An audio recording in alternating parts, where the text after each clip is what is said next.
नमस्कार, मैं हूं आशुतोष और आप देख रहे हैं टेलीकास्ट न्यूज़। आज हम आपको बताएंगे कि किस प्रकार कर्नाटक सिद्धारमैया का हो गया। कल सिद्धारमैया शपथ लेंगे और कर्नाटक के नए मुख्यमंत्री के तौर पर उनकी ताजपोशी हो जाएगी। हालांकि वो एक बार पहले भी मुख्यमंत्री रह चुके हैं। 2013 से 18 तक उन्होंने कर्नाटक राज्य को संवारा है। वहाँ की जनता ने उन्हें प्यार दिया, वहाँ के विधायकों ने उन्हें प्यार दिया और दोबारा उनकी ताजपोशी फिर हो रही है।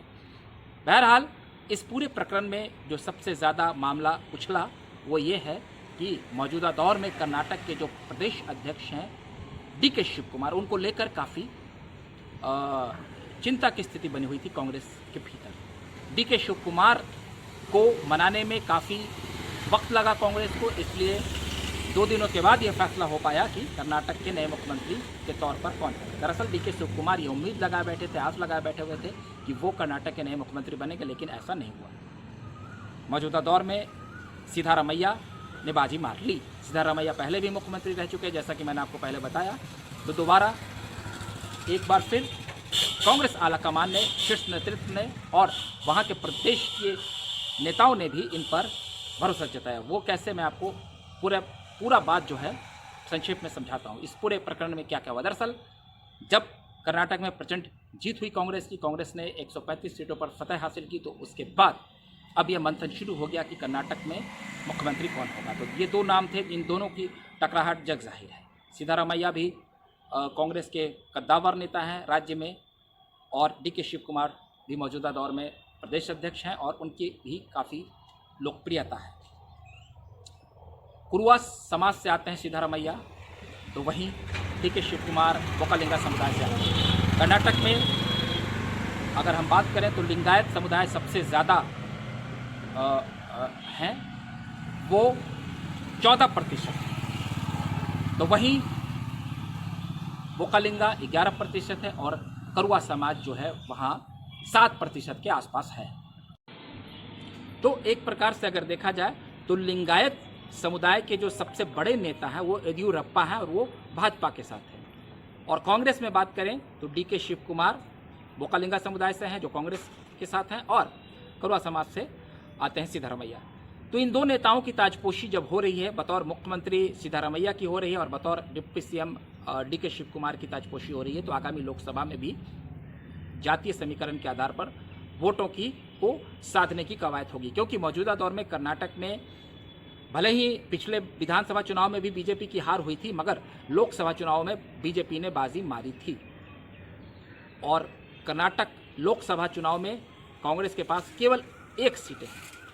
तो इस बार भी कुछ ऐसी उम्मीद बीजेपी लगाई हुई होगी कि वो बेहतर प्रदर्शन के लिए भले ही राज्य हार जाए, मगर कांग्रेस पार्टी भी जीतोड़ मेहनत करेगी कि वो इस बार लोकसभा चुनाव में भी बेहतर प्रदर्शन करे।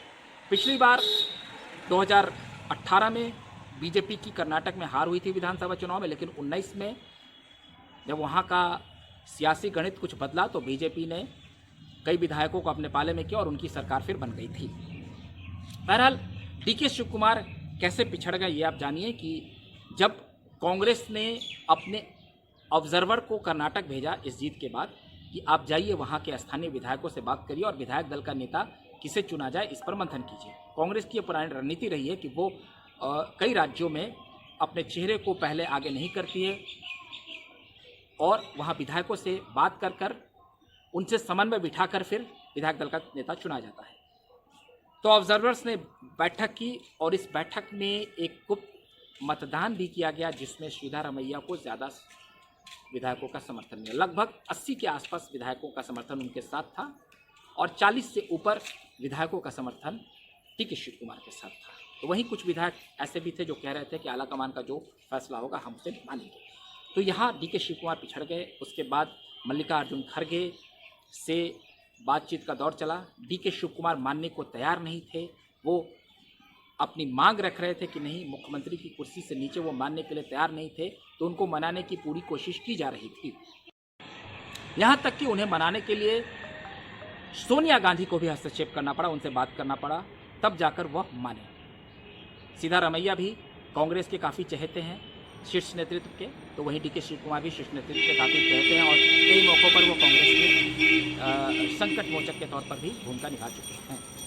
तो मल्लिकार्जुन खड़गे को यह समझ नहीं आ रहा था कि जब वो बंद कमरे में इनसे बातें हो रही थी, डीके शिव कुमार नहीं मान रहे थे, तब कांग्रेस आलाकमान इसमें हस्तक्षेप करते हैं और फिर जाकर डीके शिव कुमार को मनाया जाता है। लेकिन डीके शिव कुमार अपने एक अन्य शर्त पर फिर अड़े रहे। जब वो ये माने कि ठीक है, जब उन्हें बताया गया कि विधायकों का समर्थन सिद्धरामैया के साथ ज़्यादा है और उन्हें एक गुप्त मतदान की जो पेटी दिखाई गई जिसमें उनके सामने ये बातें रखी गई कि देखिए इन्हें ज़्यादा विधायकों का समर्थन मिला है, तब फिर डीके शिव कुमार अड़ गए कि नहीं, राज्य में डिप्टी सीएम केवल एक ही होगा।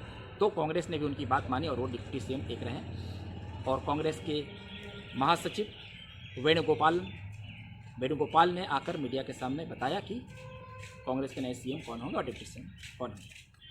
बहरहाल इस दौरान कांग्रेस के कर्नाटक प्रभारी और सांसद, राज्यसभा सांसद रणदीप सुरजेवाला ने भी एक बात कही, जैसा कि आप उस बात पर गौर फरमा सकते हैं कि उन्होंने डीके शिव कुमार के नाम के साथ ये भी कहा कि 2024 तक वो प्रदेश अध्यक्ष रहेंगे। 2024 तक प्रदेश अध्यक्ष रहेंगे, इसका एक मतलब ये भी है कि 2.5 साल का फॉर्मूला भी फिक्स किया गया है। हालांकि इसे कागजी तौर पर या इसे सामान्य तौर पर डिस्क्लोज तो नहीं किया गया, लेकिन ये एक आपसी सहमति बनाई गई है कि 2.5 साल का फॉर्मूला होगा। हालांकि पहले कौन होगा इसको लेकर भी डीके शिव कुमार कह रहे थे कि कई राज्यों में ऐसा हुआ है कि कांग्रेस ने ये बात जब वहाँ के लीडर्स के सामने रखी तो पहले जो मुख्यमंत्री बना वही फिर बाद में 5 साल के कार्यकाल तक रह गया और दूसरे मुख्यमंत्री को मौका नहीं मिला। लेकिन बहरहाल ये एक परिस्थिति है। लेकिन दूसरी परिस्थिति ये भी कि अगर 2024 में लोकसभा चुनाव में अगर कर्नाटक में एक सीट से ऊपर, अगर 10 सीटों से ऊपर तक कांग्रेस को ले जाने में डीके शिव कुमार अगर भूमिका अदा करते हैं तो हो सकता है उन्हें मुख्यमंत्री की कुर्सी इनाम के तौर पर मिले। बहरहाल